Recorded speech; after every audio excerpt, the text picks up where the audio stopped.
Welcome back, everybody. Today we're going to be doing Chapter 12, The Mirror of Erised.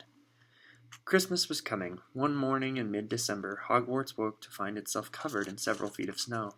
The lake frozen solid, and the Weasley twins were punished for bewitching several snowballs so that they followed Quill around, bouncing off the back of his turban. The few owls that managed to battle their way through the stormy sky to deliver post had to be nursed back to health by Hagrid before they could fly off again. No one could wait for the holidays to start. While the Gryffindor common room and the Great Hall had roaring fires, the drafty corridors had become icy and a bitter wind rattled the windows in the classrooms.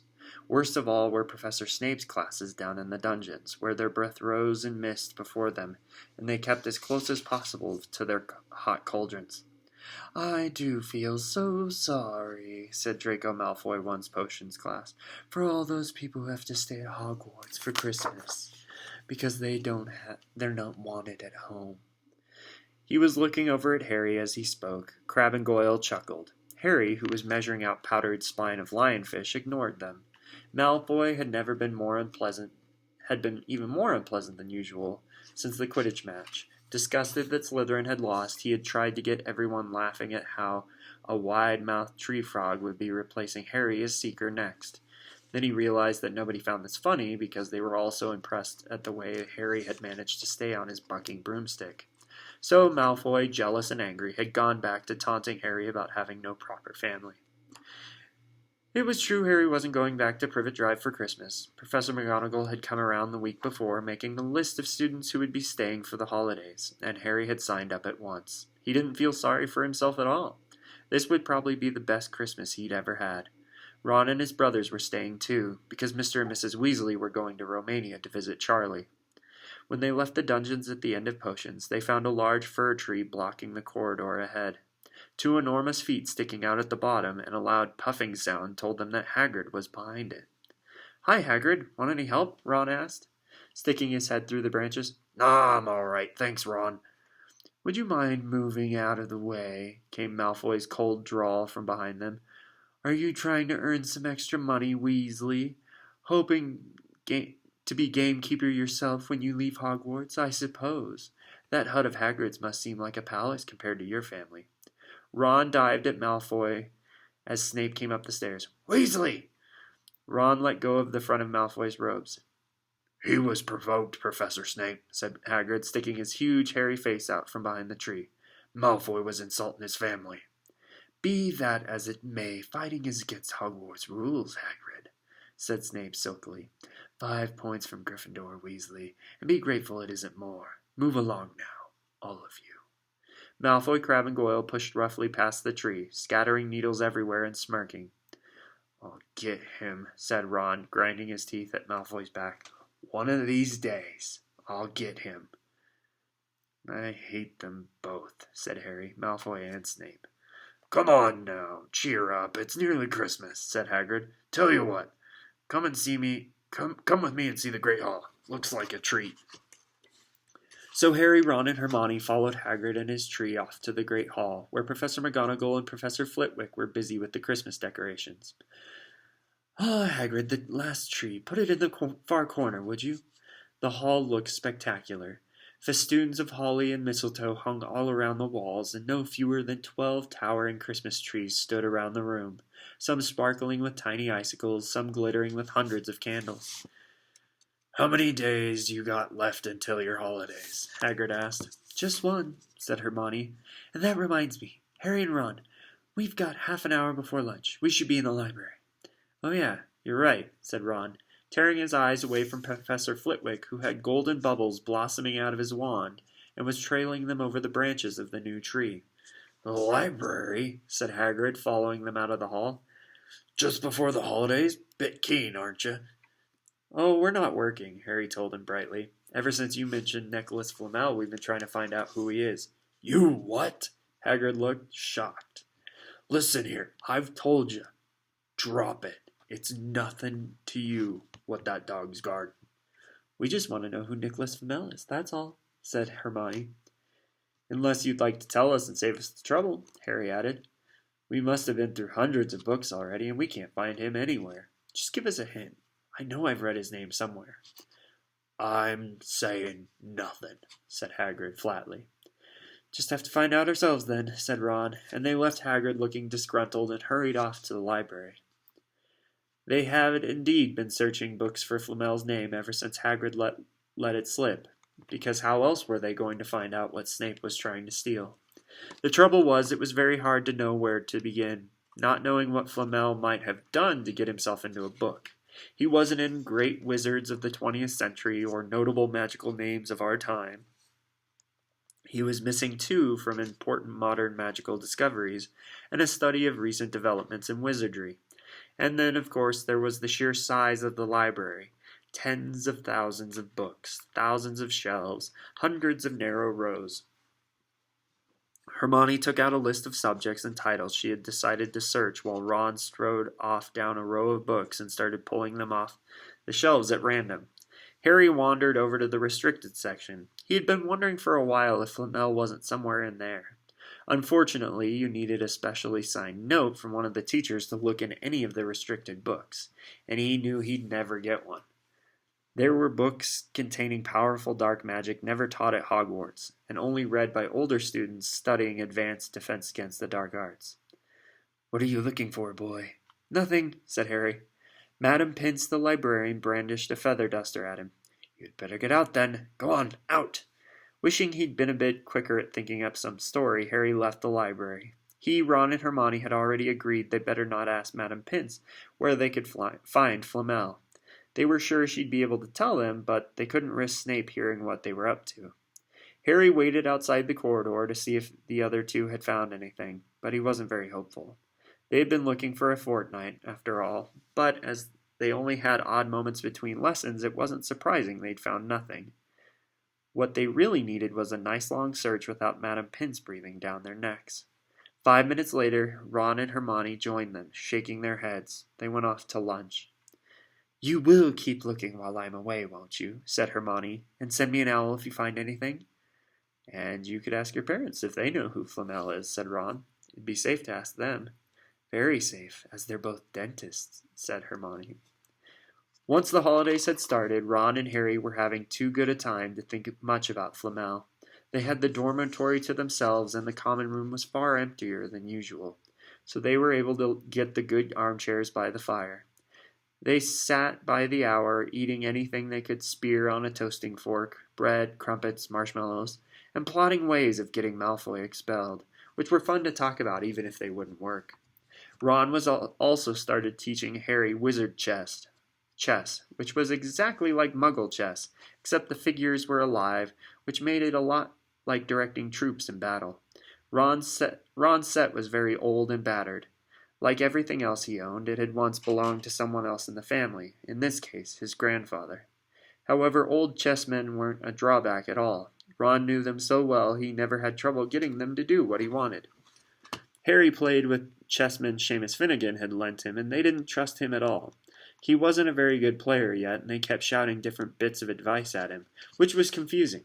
Don't send me there, can't you see his knight? Send him, we can afford to lose him. On Christmas Eve, Harry went to bed looking forward to the next day for the food and fun, but not expecting any presents at all.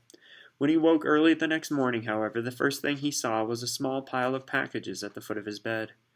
Happy Christmas, said Ron sleepily, as Harry scrambled out of bed and pulled on his dressing gown. You too, said Harry. Will you look at this? I've got some presents. What did you expect? Turnips? Said Ron, turning to his own pile, which was a lot bigger than Harry's. Harry picked up the top parcel. It was wrapped in thick brown paper and scrawled across it, To Harry, from Hagrid. Inside was a roughly cut wooden flute. Hagrid had obviously whittled it himself. Harry blew it. It sounded a bit like an owl. A second, very small parcel contained a note. We received your message and enclose your Christmas present from Uncle Vernon and Aunt Petunia. Sellotaped to the note was a 50-pence piece. That's friendly, said Harry. Ron was fascinated by the 50 pence. Weird, he said. What a shape. This is money? You can keep it, said Harry, laughing at how pleased Ron was. Hagrid and my aunt and uncle. So who sent these? I think I know who that's from, said Ron, going a bit pink and pointing to a very lumpy parcel. My mom. I told her you didn't expect any presents, and "Oh no," he groaned. "She's made you a Weasley jumper." Harry had torn open the parcel to find a thick hand-knitted sweater in emerald green and a large box of homemade fudge. "Every year she makes us a jumper," he said, unwrapping his own, "and mine's always maroon." "That's really nice of her," said Harry, trying the fudge, which was very tasty. His next present also contained sweets, a large box of chocolate frogs from Hermione. This left only one parcel. Harry picked it up and felt it. It was very light. He unwrapped it. Something fluid and silvery gray went slithering to the floor, where it lay in gleaming folds. Ron gasped. "I've heard of those," he said in a hushed voice, dropping the box of every flavored beans he'd got from Hermione. "If that's what I think it is, they're really rare and really valuable." "What is it?" Harry picked up the shining silvery cloth off the floor. It was strange to the touch, like water woven into material. "It's an invisibility cloak," said Ron, a look of awe on his face. "I'm sure it is.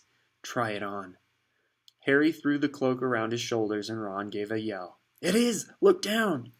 Harry looked down at his feet, but they had gone. He dashed to the mirror. Sure enough, his reflection looked back at him, just his head suspended in midair, his body completely invisible. He pulled the cloak over his head and his reflection vanished completely. "There's a note," said Ron suddenly. "A note fell out of it." Harry pulled off the cloak and seized the letter. Written in narrow, loopy writing he had never seen before were the following words. "Your father left this in my possession before he died. It is time it was returned to you. Use it well. A very Merry Christmas to you." There was no signature. Ron stared at the note. Harry stared at the note. Ron was admiring the cloak. "I'd give anything for one of these," he said. "Anything." "What's the matter?" "Nothing," said Harry. He felt very strange. Who had sent him the cloak? Had it really once belonged to his father? Before he could say or think anything else, the dormitory door was flung open, and Fred and George bounded in. Harry stuffed the cloak quickly out of sight. He didn't feel like sharing it with anyone else yet. "Merry Christmas! Hey, look! Harry's got a Weasley jumper, too!" Fred and George were wearing blue jumpers, too, one with a large yellow F on it, the other with a large yellow G. "Harry's is better than ours, though," said Fred, holding up Harry's jumper. "She obviously makes more of an effort if you're not family."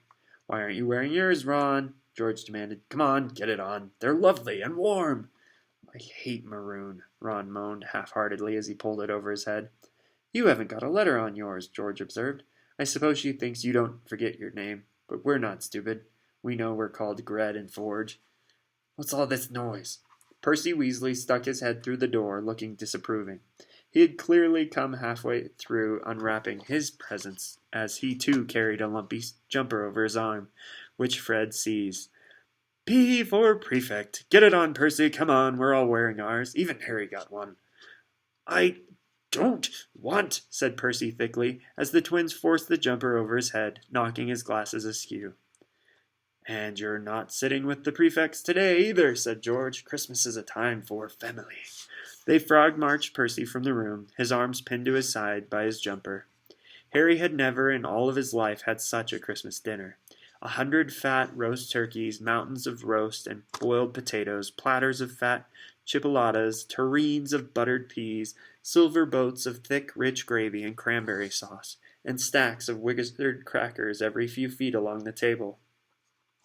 These fantastic crackers were nothing like the feeble muggle ones the Dursleys usually bought, with their little plastic toys and their flimsy paper hats.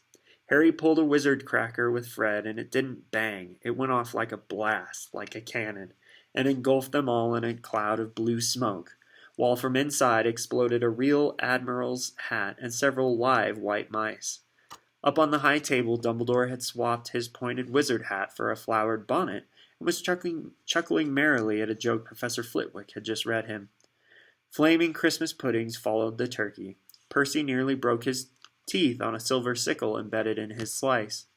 Harry watched Hagrid getting redder and redder in the face as he called for more wine, finally kissing Professor McGonagall on the cheek, who, to Harry's amazement, giggled and blushed, her top hat lopsided. When Harry finally left the table, he was laden down with a stack of things out of the crackers, including a pack of non-exploding luminous balloons, a grow-your-own warts kit, his own new wizard chess set, The white mice had disappeared, and Harry had a nasty feeling they were going to end up as Mrs. Norris's Christmas dinner. Harry and the Weasleys spent a happy afternoon having a furious snowball fight in the grounds.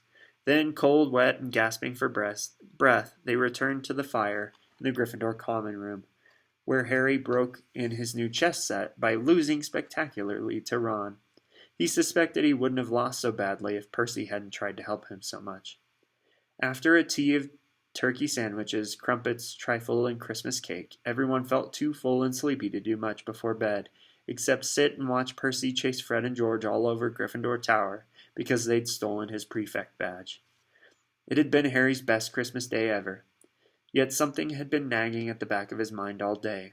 Not until he climbed into bed was he free to think about it. The invisibility cloak, and whoever had sent it. Ron, full of turkey and cake and with nothing mysterious to bother him, fell asleep almost as soon as he'd drawn the curtains of his four-poster. Harry leaned over the side of his own bed and pulled the cloak out from under it. His father's. This had been his father's. He let the material flow over his hands, smoother than silk, light as air. "Use it well," the note had said. He had to try it. He slipped out of bed and wrapped the cloak around himself. Looking down at his legs, he saw only moonlight and shadows. It was a very funny feeling. Use it well. Suddenly, Harry felt wide awake. The whole of Hogwarts was open to him in this cloak. Excitement flooded through him as he stood there in the dark and the silence. He could go anywhere in this. Anywhere. And Filch would never know. Ron grunted in his sleep. Should Harry wake him? Something held him back. His father's cloak. He felt that this time, the first time, he wanted to use it alone. He crept out of the dormitory, down the stairs, and across the common room, and climbed through the portrait hole. "Who's there?" squawked the fat lady. Harry said nothing. He walked quickly down the corridor. Where should he go? He stopped, his heart racing in thought, and then it came to him. The restricted section in the library. He'd be able to read as long as he liked, as long as it took to find out who Flamel was. He set off, drawing the invisibility cloak tight around him as he walked. The library was pitch black and very eerie. Harry lit a lamp to see his way along the rows of books. The lamp looked as if it was floating along in midair, and even though Harry could feel his arm supporting it, the sight gave him the creeps. The restricted section was right at the back of the library. Stepping carefully over the rope which separated these books from the rest of the library, he held up his lamp to read the titles. They didn't tell him much. Their peeling, faded gold letters spelled words and languages Harry couldn't understand. Some had no title at all. One book had a dark stain on it that looked horribly like blood. The hairs on the back of Harry's neck prickled. Maybe he was imagining it. Maybe not. But he heard a faint whispering coming from the books, as though they knew someone was there who shouldn't be. He had to start somewhere. Setting the lamp down carefully on the floor, he looked along the bottom shelf for an interesting-looking book. A large black and silver volume caught his eye. He pulled it out with difficulty because it was very heavy, and balancing it on his knee, he let it fall open. A piercing, blood-curdling shriek split the silence. The book was screaming. Harry snapped it shut, but the shriek went on, one high, unbroken, ear-splitting note. He stumbled backwards and knocked over his lamp, which went out at once. Panicking, he heard footsteps coming down the corridor outside. Stuffing the shrieking book back on the shelf, he ran for it. He passed Filch almost in the doorway. Filch's pale, wide eyes looked straight through him as Harry slipped under his outstretched arm and streaked off into the corridor. The book's shrieks still ringing in his ears. He came to a sudden halt in front of a tall suit of armor. He had been so busy getting away from the library that he wasn't watching where he was going. Perhaps because it was dark, he didn't recognize where he was at all. There was a suit of armor near the kitchens, he knew, but he must be 5 floors above there. "You asked me to come directly to you, Professor, if anyone was wandering around at night, and somebody's been in the library, the restricted section." Harry felt the blood drain out of his face. Wherever he was, Filch must know a shortcut, because his soft, greasy voice was getting nearer, and to his horror, it was Snape who replied. "The restricted section? Well, they can't be far. We'll catch them." Harry stood rooted to the spot as Filch and Snape came around the corner ahead. They couldn't see him, of course, but it was a narrow corridor, and if they came much nearer, they'd knock right into him. The cloak didn't stop him from being solid. He backed away as quietly as he could. A door stood ajar to his left. It was his only hope. He squeezed through it, holding his breath, trying not to move it, and to his relief he managed to get inside the room without their noticing anything. They walked straight past, and Harry leaned against the wall, breathing deeply, listening to their footsteps dying away. That had been close. Very close. It was a few seconds before he noticed anything about the room he had hidden in. It looked like a disused classroom. The dark shapes of desks and chairs were piled against the walls, and there was an upturned waste paper basket. But propped against the wall facing him was something that didn't look like it belonged there. Something that looked as if somebody had just put it up there to keep it out of the way. It was a magnificent mirror, as high as the ceiling, with an ornate gold frame standing on two clawed feet. There was an inscription carved around the top. Erised stra eru oit ub kafru oit an washi. His panic fading now that there was no sound of Filch and Snape, Harry moved nearer to the mirror, wanting to look at himself but see no reflection again. He stepped in front of it. He had to clap his hands to his mouth to stop himself from screaming. He whirled around. His heart was pounding far more furiously than when the book had screamed, for he had not only seen himself in the mirror, but a whole crowd of people standing right behind him. But the room was empty. Breathing very fast, he turned slowly back to the mirror. There he was, reflected in it, white and scared looking, and there, reflected behind him, were at least 10 others. Harry looked over his shoulders, but still no one was there. Or were they all invisible too? Was he in fact in a room full of invisible people, and this mirror's trick was that it reflected them, invisible or not? He looked in the mirror again. A woman standing right behind his reflection was smiling and waving. He reached out his hand and felt the air behind him. If she was really there, he'd touch her. Their reflections were so close together, but he felt only air. And she and the others existed only in the mirror. She was a very pretty woman. She had dark red hair, and her eyes were just like mine, Harry thought, edging a little closer to the glass. Bright green, exactly the same shape. But then he noticed that she was crying, smiling, but crying at the same time. The tall, thin, black-haired man standing next to her put his arm around her. He wore glasses, and his hair was very untidy. It stuck up at the back, just like Harry's did.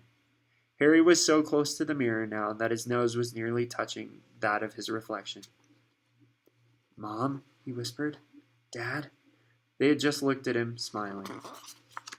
And slowly, Harry looked into the faces of the other people in the mirror, saw other pairs of green eyes just like his, other noses like his, even a little old man who looked as though he had Harry's knobbly knees. Harry was looking at his family for the first time in his life. The Potters smiled and waved at Harry, and he stared hungrily back at them, his hands pressed flat against the glass as though he was hoping to fall right through. He had a powerful kind of ache inside him, half joy, half terrible silence.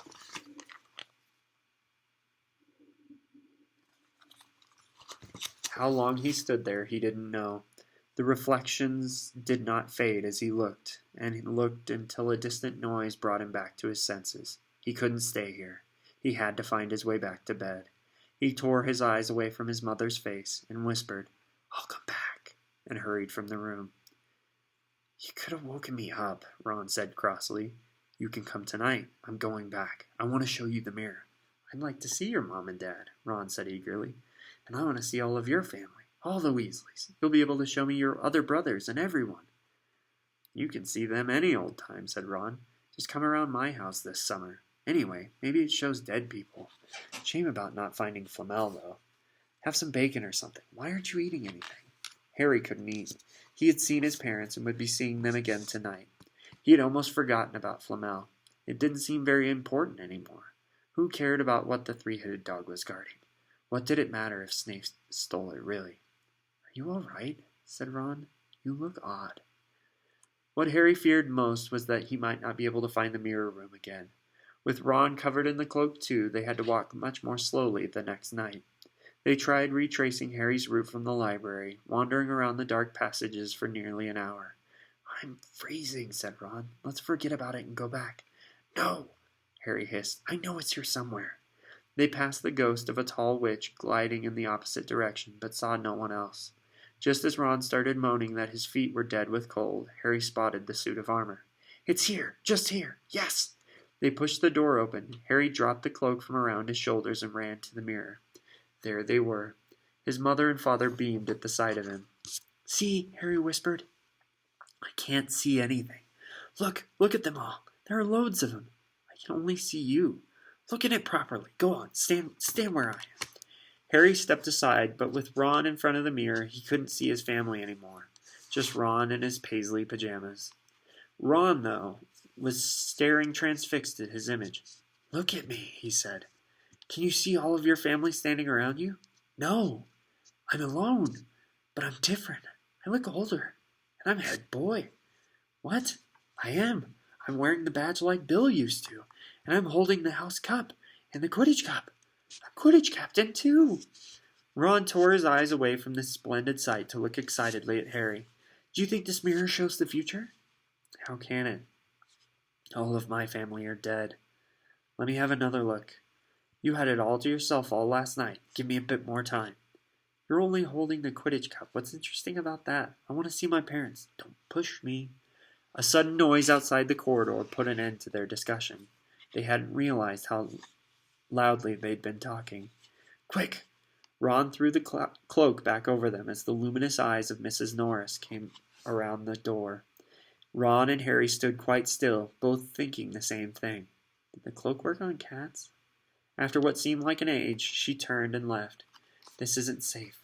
She must have gone for Filch. I bet she heard us. Come on." And Ron pulled Harry out of the room. The snow still hadn't melted the next morning. "Want to play chess, Harry?" said Ron. "No." "Why don't we go down and visit Hagrid?" "Nah, you go." "I know you're thinking about Harry. You're thinking about that mirror. Don't go back tonight." "Why not?" "I don't know. I've just got a bad feeling about it. And anyway, you've had too many close shaves recently. Filch, Snape, and Mrs. Norris are wandering around. So what if they can't see you? What if they walk into you? What if you knock something over?" "You sound like Hermione." "I'm serious, Harry. Don't go." But Harry only had one thought in his head, which was to get back in front of the mirror. Ron wasn't going to stop him. The third night he found his way more quickly than before. He was walking so fast he knew he was making more noise than was wise, and he didn't meet anyone. And there were his mother and father smiling at him again, and one of his grandfathers nodding happily. Harry sank down to sit on the floor in front of the mirror. There was nothing to stop him from staying here all night with his family. Nothing at all. Except... "So, back again, Harry." Harry felt as though his insides had turned to ice. He looked behind him. Sitting on one of the desks by the wall was none other than Albus Dumbledore. Harry must have walked straight past him. So desperate to get to the mirror, he didn't notice him.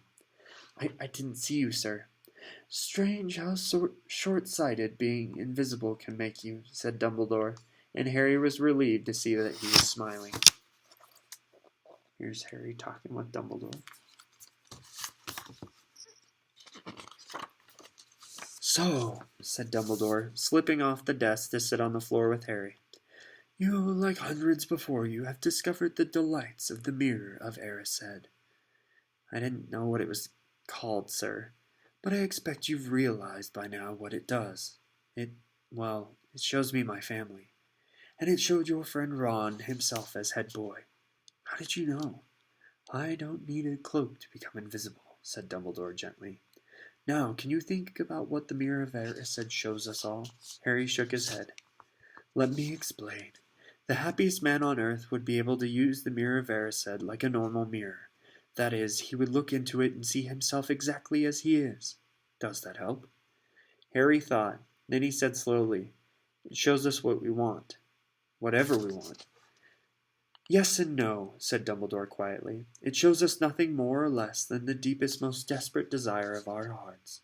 You, who have never known your family, see them standing around you. Ronald Weasley, who has always been overshadowed by his brothers, sees himself standing alone, the best of all of them. However, the mirror will give us neither knowledge nor truth. Men have wasted away before it, entranced by what they have seen, or been driven mad, not knowing what it shows is real or even possible. The mirror will be moved to a new home tomorrow, Harry, and I ask you not to go looking for it again. If you ever do run across it, you will now be prepared. It does not do well to dwell on dreams and forget to live. Remember that. Now, why don't you put that admiral cloak back on and get off to bed? Harry stood up. Sir, Professor Dumbledore, can I ask you something? Obviously, you've just done so, Dumbledore smiled. You may ask me one more thing, however. What do you see when you look in the mirror? I see myself holding a pair of thick woolen socks. Harry stared. One can never have enough socks, said Dumbledore. Another Christmas has come and gone, and I didn't get a single pair. People insist on giving me books. It was only when he was back in bed that night that it struck Harry that Dumbledore might not have been quite truthful. But then, he thought, as he shoved Scabbers off his pillow, it had been quite a personal question. All right, friends, we will pick up next with Chapter 13, Nicholas Flamel.